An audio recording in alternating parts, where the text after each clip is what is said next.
It is common knowledge that U.S. universities are predominantly liberal, but judging by some of the classes being offered, well, it looks like blatant radicals are running these schools, and they're not even trying to hide it. Now, the University of Texas features a course in Che Guevara's Latin America, where students survey class relations in the countries mentioned by Che in his memoirs.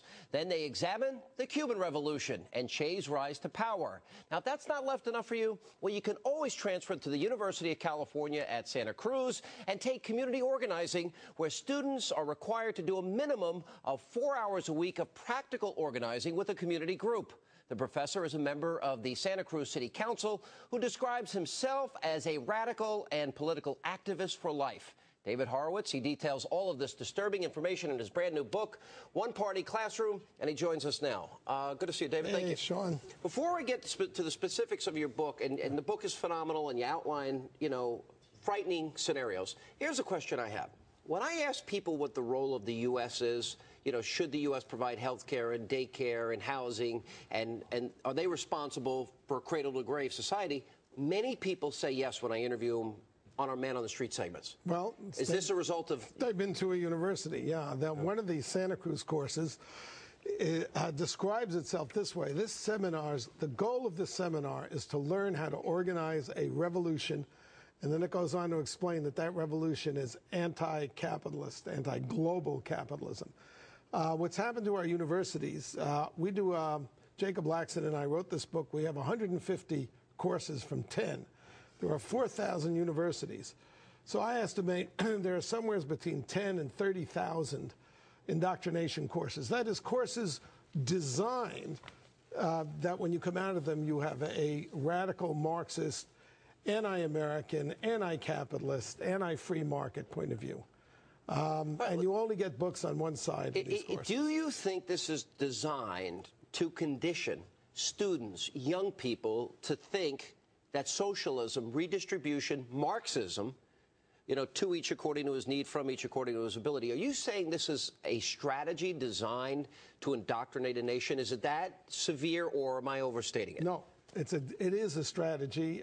It derives from an Italian Marxist named Antonio Gramsci, who saw in the 1930s already that the proletariat was not going to make the revolution, the working class. And so what he said was, you have to change the culture, the ideas.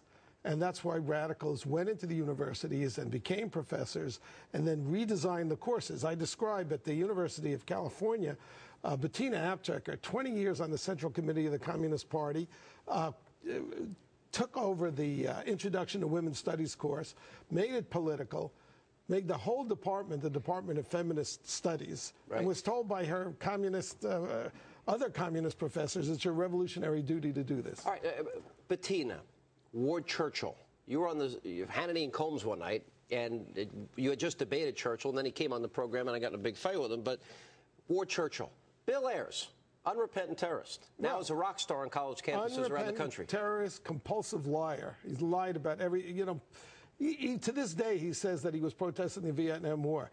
He was setting bombs when Jimmy Carter was president, 3 years after all American troops left. But here's my question. How do these guys, when Barack Obama said about Ayers, just to use that as an example that everybody knows, well, he's a well-respected professor. He is. It's called a distinguished professor. He was a moron when he was a radical. I knew him when he was a radical. He was an idiot. Very shallow person.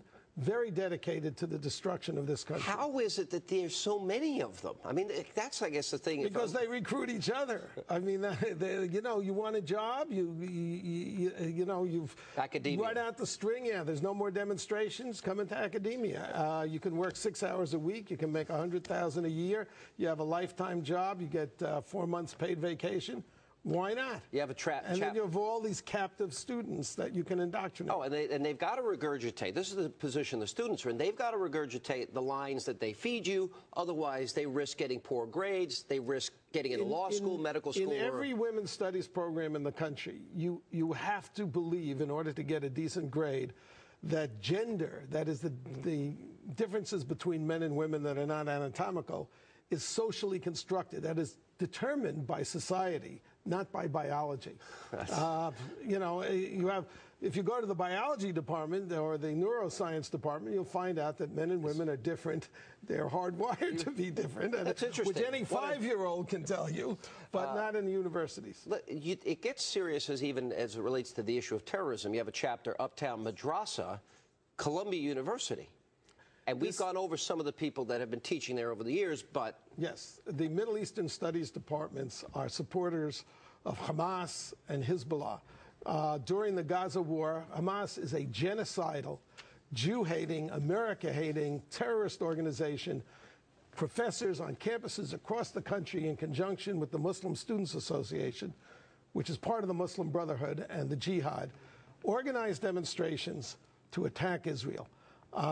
This is almost universal in Middle Eastern Studies Department.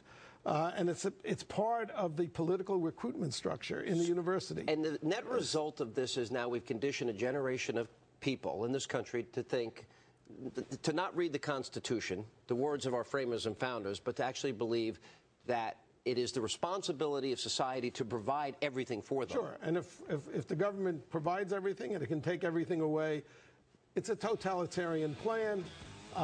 And if you wondered where all those Obama activists, all the ACORN activists came from, they came through American universities and were trained in courses like we described. All right, it's called One Party Classroom. David, thank you for being with us. Appreciate it, as always. And one of the Senate's most liberal Democrats makes an appearance in